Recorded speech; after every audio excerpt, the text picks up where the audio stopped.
Welcome to the big time, Commander. You haven't really arrived until Kane has sicked his media ninjas on you at least once. I'm pinch hitting for Shepard since no one's really sure where he is right now. It's the wrong time to take a vacation. We're down about 60% manpower from the T-poisoning. Now here's your objective. You got the Hyverian River running through here about 6 knots, okay? And here you got Nod bunkers. Here's what I need from you, pal. Take out the bunkers so I can get my convoy through at 0200. You might create a little guerrilla diversion along the way, just in case some of the Noddies don't get the message. Just enough to cover me until I get into range of their power base.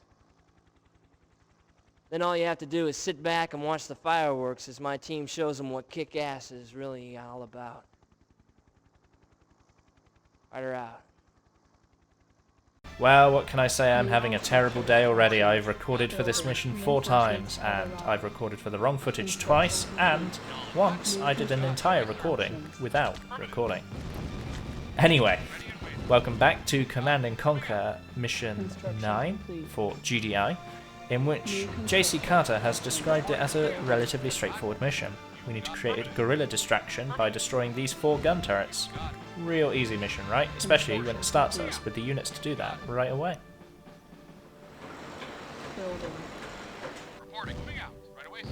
So you almost wonder, why is it making us build a base? This is all straightforward, really easy. And you would be right. Would be. Construction complete. But we're going to build a couple of base defences, you know, in the few moments it takes us to destroy these gun turrets. We're worried about the construction yard, you know. You never know what might happen. Certainly didn't record over some failed footage, which featured my construction yard dying to flamers. That never happened. And look, there you go. Just like we were asked, 3 gunboats. 3. Nod power base doesn't stand a chance. Although you can probably hear the unit lost. And for a second there you saw the Obelisk of Light. The Obelisk of Light is a base defense. It's the Nod's equivalent of the Advanced Guard Tower, except for, unlike the Advanced Guard Tower, it's actually useful. Now, the Obelisk of Light fires a concentrated beam of light at an individual unit. This beam of light does significant damage, and sometimes gives it the ability to do another recharge shot, where it fires again, but much quicker, often when it kills the unit. Similar to how the Soviet Tesla coil works in Red Alert, if you've ever played that. It does cost more than the Advanced Guard Tower, but that really doesn't matter for how useful it is, and its weaknesses tend to be being swarmed by infantry. It can one-shot anything that is weak, but it does take time to charge, so you can distract it, quote-unquote, with the use of foot soldiers. We're just going to establish our own little base of power and build some more guard towers. Now, as is standard, we get out a couple of tanks for defense and get out a Humvee for scouting. It's important you don't forget that chest of money that you saw me pick up. And by leaving that Chinook down on that island, Nod will try to prioritise it, and that makes your base even easier to defend. The AI is not very intelligent, and it really likes to target Chinooks, which means the light tanks that Nod send us, you'll see a couple of times their turrets are pointing at really weird angles, and they don't shoot back. And that is an attribute of the Chinook being the target that they have chosen.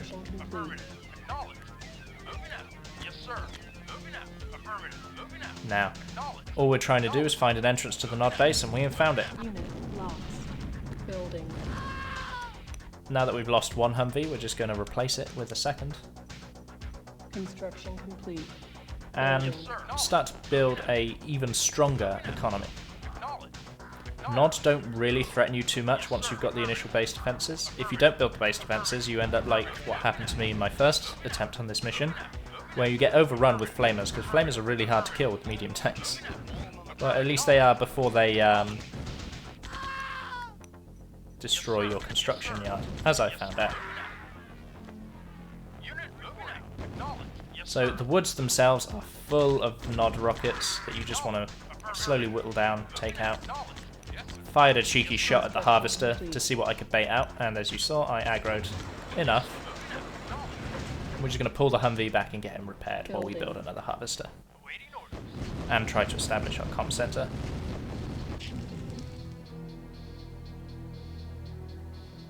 As you can see, it gives you quite a lot of large, wide, open space.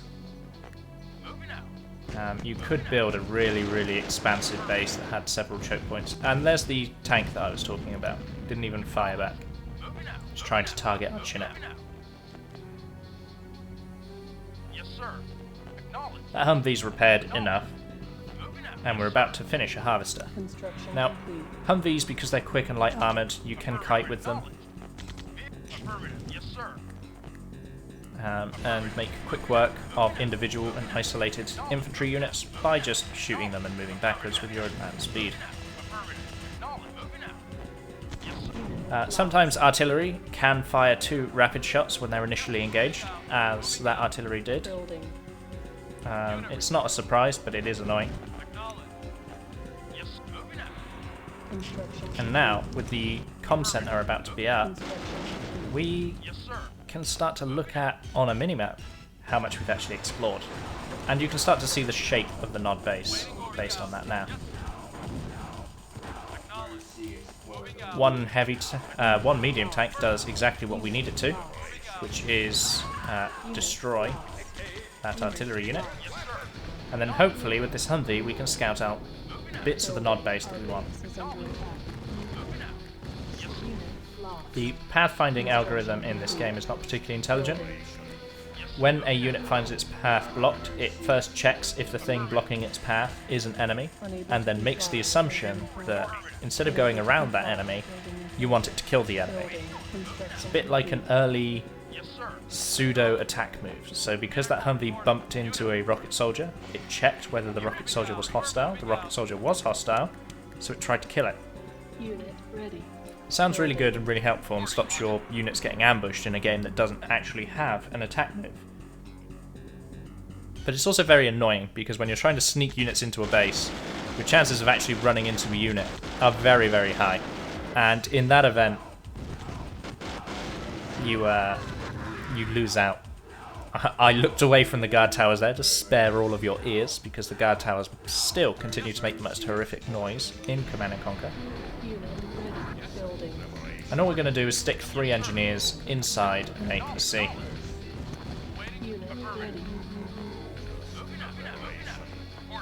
You've seen this strategy being executed a number of times in a number of missions, and it's a very, very good one for breaking nod bases, particularly when they start to get heavily fortified by things like the Obelisk of Light.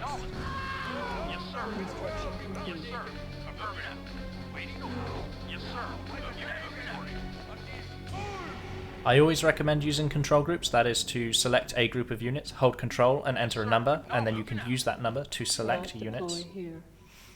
It makes controlling these base raids a little bit easier because you can isolate the distraction APCs from the APC that has your engineers in it. And you can spam orders to the one with engineers in it so that he doesn't get stuck somewhere. I'm firing on the harvester in the hopes that it pulls some of the nod forces out of position. It didn't really, which came as a bit of a surprise for me. So my decoys are going to target that artillery, because a stray artillery shot could make quick work of 3 engineers without trouble. The path I wanted to go into gets blocked, so we're just going to unload here. Tanks don't deal a lot of damage to infantry. And we're now in this position where we have access to the nod base. Now, I tried to build some Humvees from an airstrip. In this game, you cannot build your faction's units from an enemy faction building. what that basically means is Reinforcements have I arrived. had to build a nod unit from a nod building. What is considered good practice in the original Command & Conquer is always to sell a building that is about to be destroyed.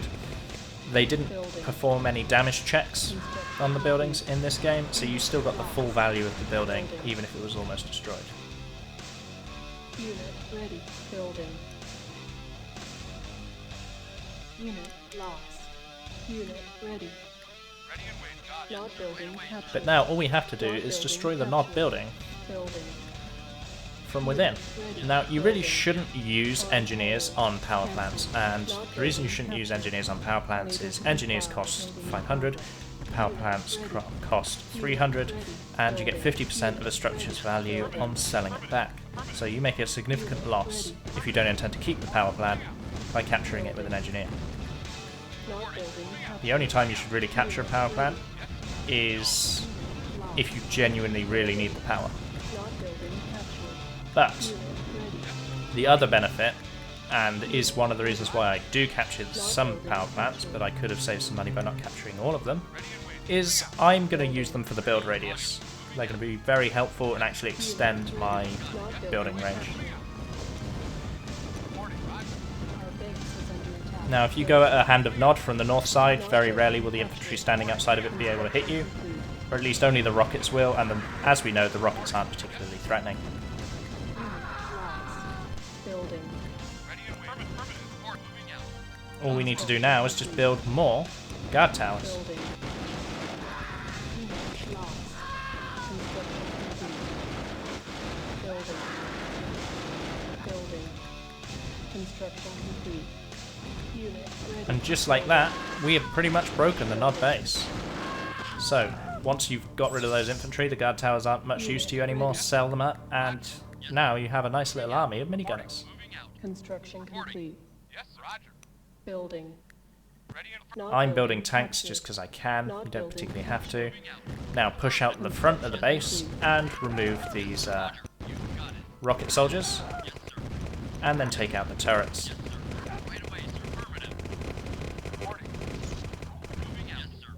When I was a kid, I used to like cheating this mission because you used to be able to cheat various special powers and have them do stuff. I used to like cheating the nuclear weapon, and with the cheated nuclear weapon, destroying the power before J.C. Carter arrived, and then his boats would be alive. It's believed, because you actually never see him again, that he was physically on the boats and died. Cancel. He will have died one of two ways. He'll either have died from the Tiberium poisoning, which is why he had those lumps on him, Mission or from the obelisk.